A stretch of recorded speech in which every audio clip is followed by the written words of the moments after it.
مروك ضعاف يا خو، فهموني ثقوا فيا. حكيمي ناقص، دياز ريال مدريد حاش النعمه. دياز كحب تقولي لعبه يا خو دوزيام تور راك مليح، ما توليش طياره تولي فيلو. جيت نجاهد انا هاوليك وتشيتشو تيريتشو عليا، جالي باربار 11 المواجهات جيت نجاهد. دروبي اللي حنت يديك، انا هادو ربحتهم في استادهم قلب لواس عاش موسى وفلوبي دقيقه تاليه. انا هادو ربحتهم في استادهم.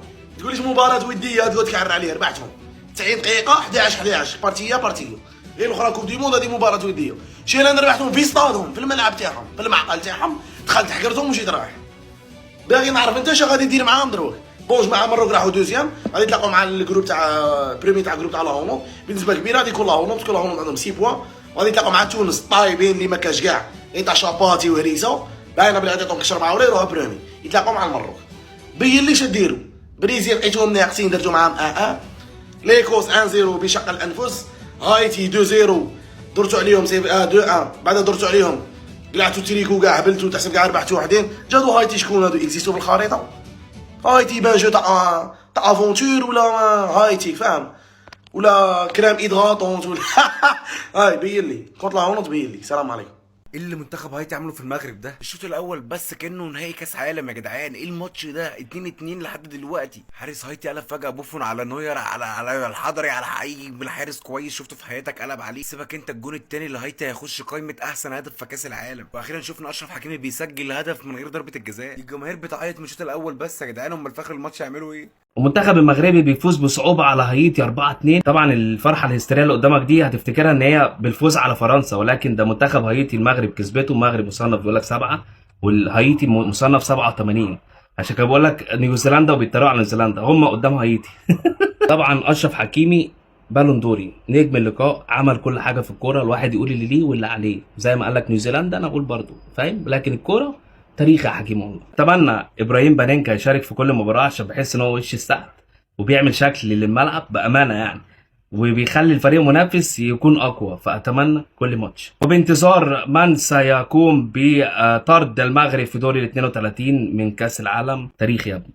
افضل هدف في المونديال هو هدف منتخب هايتي. ايزيدور يسجل هدف ضد منتخب المغرب، هدف عالمي. شوط اول هايتي يسجل اول هدف له في تاريخه في المونديال ضد المغرب. ثم ماذا يعدل المغرب ويسجل هايتي الهدف الثاني جميل رائع للغايه، هدف عالمي للمنتخب الهايتي. ثم المنتخب المغربي سجل هدف. منتخب هايتي اللي تعتبر جزيره صغيره فيها 150 ساكن فقط تسجل هدفين، وهذو اول هدفين لهم في تاريخهم في المشاركه من المونديال. لذلك الشوط الاول كان رائع بين المنتخبين. شفنا هدف من شفنا منتخب هايتي خرج للهجوم وحاول انه يفوز في هذه المباراه. واش رايكم في منتخب هايتي؟ اسكو قادر يفوز على المغرب في الشوط الثاني ولا لا؟ قلت لكم تربحوا ولا ما قلت لكمش تربحوا المغاربه؟ انا نحس انا قلبي يحس لا غالب. هذه ربحوا بغيت نعطيهم ما صدقتش والله ما صدقت كاع بدل الكلام ما صدقتش. ما فاتتش هاد الخطره ما فاتتش. بالك الماتش الجاي تفوت. ميسين ما كنتش مشارجي غايه مشارجي غير تما لكن شارجي 100%.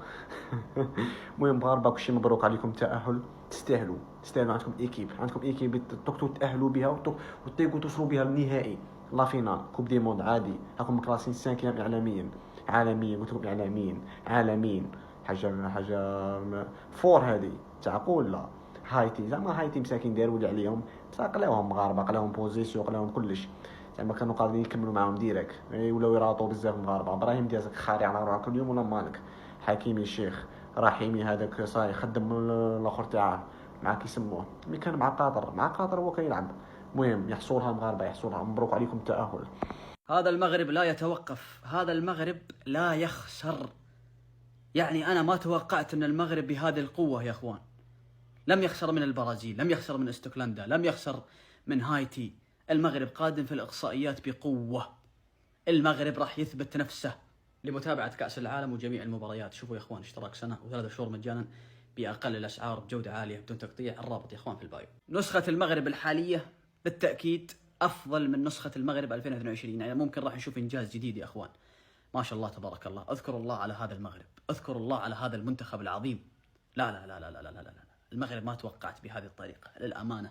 أنا الآن مصدوم من هذا المغرب، مصدوم جدا. لو مكان أيوب بوعدي بعد المباراة دي هخش على المدير الفني أقول له بص مش ولا كلمة. لو قلت لي اطلع دقيقة من الملعب هاكلك جوز جلامة. يعني انا لو مكان ايوب بوعدي بعد الماتش اللي عمله سفيان مرابط ده اللي هو ولا لا لا لا مين اللي مستر كيل انت على جنب، استهدى بالله استهدى بالله، اركن لي على جنب دلوقتي، اركن واديني رخصك، عارف انت اللي هو استنى اركن لي على جنب دلوقتي، اركن لي مدرب على جنب الله يرضى عليك. يا ايوب بوعدي بعد الماتش ده اللي هو ما حدش يقول له تطلع من الملعب بصراحه بما يرضي الله، نص الملعب يا جدعان يقرف، لا صعب. هذا واحد من افضل الاشواط في كاس العالم عزيزي المشاهد. منتخب هايتي فاجانا، سجلوا هدف اول مبكر على المنتخب المغربي، بعدين هجمات ورا هجمات لين حكيمي اخذ الكره ودخل بها الباب. دقيقه كم؟ 38 خلاص تعادل. منتخب هايتي استمرارا في جرأته يسدد لعبه من هنا ويحطها في الزاويه على بونو، لكن بعدها بصناعه من حكيمي اللي هو متالق ونجم الشوط الاول للصيباري، لاعب بايرن الجديد ما شاء الله تبارك الله، اصبح اكثر عربي يسجل في تاريخ كاس العالم متساوي مع عده عرب. ولسه ورانا شوط ثاني. فولو لايك اخو. السلام عليكم. رجل الشوط الأول الحبيب أشرف حكيمي، جبار. رجل الشوط الثاني هو رحيمي. خلينا نحلل المباراة. مباراة يعني من ناحية العطاء والطاقة ما نقدر نختلف أن الفريق المغربي صدق يعطي كل اللي عنده، ولكن وايد باسات مقطوعة، وايد ما لها أي داعي. يعني مرات الواحد لازم يعرف متى يلعب باس، متى يحاور، متى يجرب. فشفت وايد باسات انقطعت، وهاي الهجمات المرتدة تتعب الفريق. الهدف الثاني دياس غلط وحتى ما دافع وراح شاته وسجلوا جول. انا مش مستغرب ابدا انه بدل اول واحد، والتبديلات كانت رهيبه.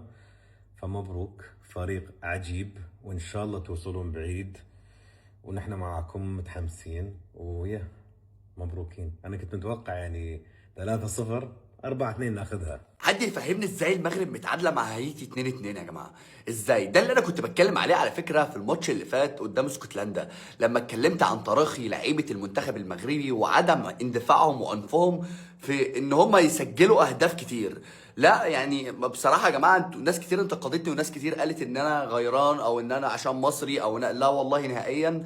انا بتكلم على المنتخب المغربي زي ما بتكلم عن المنتخب المصري تماما، وقصدي من الكلام ان لا، المفروض المنتخب المغربي ما يستهترش، اللعيبه عندها ثقه زايده عن اللازم، تراخي وتكبر على الكوره وتعالي نوعا ما. وبصراحه ده كان نتيجته النهارده التعادل مع هايتي 2-2 في الشوط الاول لحد دلوقتي. فبصراحه يا جماعه ما حدش يزعل مني، منتخب المغرب اداؤه باهت، لازم يبقى في يعني ضغط من الجماهير عليهم. في ناس بتقول لك هم بيريحوا مش عايزين يدوا الماتش اكبر من حجمه، لكن لا يا جماعه، انتوا بتلعبوا على مراكز اول وتاني. اول ده هيخليك تلاعب فريق متواضع، تاني هيخليك تلاعب هولندا.